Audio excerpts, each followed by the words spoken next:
Hello, welcome to my channel. If you checked out my other videos and you're here for the book reviews, thanks for joining me.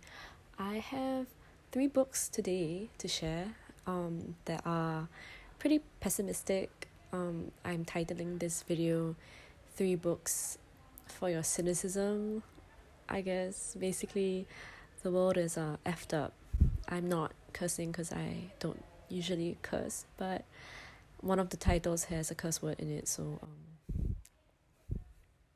okay, cool. I'm gonna start off with the first book, BS Jobs, because I don't curse on this channel. This is a book written by anthropologist David Graeber. I'm gonna link some of the talks that he did relating to this book that he published specifically. He has written a few other books. He has one on the theory of debt as well. This book was recommended to me by a friend, when I was kind of questioning what the value of work is.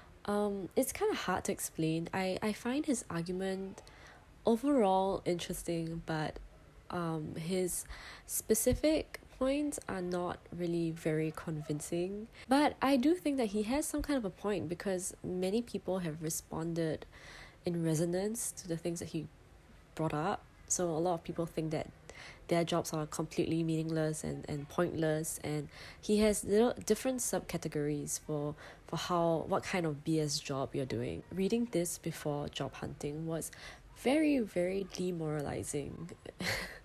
Not sure if any of you might have the same experience, but if you want to check out the book, I might recommend just reading it briefly. I don't think that his argument is very tight, though his theory is very interesting. He kind of blames capitalism for it. Let's see how many times I'm going to mention capitalism in this video. So he kind of blames the big C for the proliferation of really meaningless work. And he argues that it goes against market principles of a supposedly free market economy, instead of having automation do away with really mundane jobs. Instead, more and more meaningless jobs have been created for the sake of creating employment and for the sake of creating jobs and creating incomes for people. I feel like this video is kind of going down the drain because I'm recommending a lot of books that aren't very comfortable to read. The 3 books I'm recommending are extremely uncomfortable to read. I had a series of existential crises throughout the month because I was reading these 3 books simultaneously, so I was not feeling it. But it's a good discomfort, if you know what I mean. Okay, the next book that I want to recommend for some dash of pessimism is Brotopia, Breaking Up the Boys Club of Silicon Valley by Emily Chang. Emily Chang is a journalist. She writes about basically the sexism that's rampant in the tech industry. This is no surprise to any of us. I'm sure you've read a lot of headlines talking about how blatantly misogynistic and sexist some of the big tech names are. And the best thing about it is that the journalist Emily Chang interviewed and talked to so many different women in tech and gave the names and gave the details that you need to really understand the bigger picture, and to kind of question why is it that we have this boys only mentality in the tech industry? Where are the women? How do we move forward in terms of diversity? How do we make sure that the tech industry remains inclusive and welcoming? But obviously when I was reading it, there were a lot of information on how terrible it has been for a lot of women who wanted to get into tech, and that women are already at such a huge disadvantage from young because of the gendered associations with different skill set. I highly recommend this book. I think it was just kind of recently released. By the way, all these books I read on the library. I don't buy books unless they're local literature. So okay, side note, I realize a lot of booktubers have shelves of books behind them as their background, but I don't, because I don't own shelves with books. But please believe me, I do read these books, and I do read them carefully, so please trust me. Emily Chang, being a journalist, definitely writes in a way that's easy to understand. I'm so bad at giving recommendations, but read it, thanks.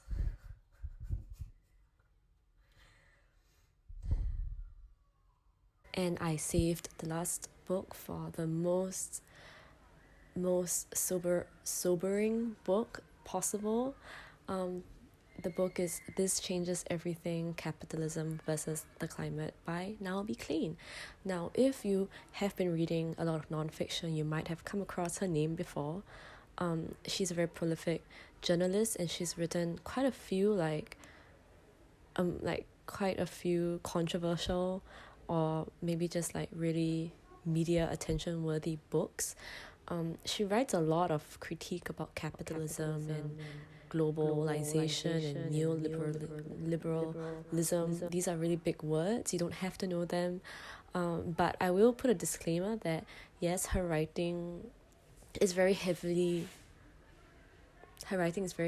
political, and if you're not comfortable with that kind of language or with that kind of writing, then you might not really like it. But I don't read because I don't really read because I like things. I read because I want to know more.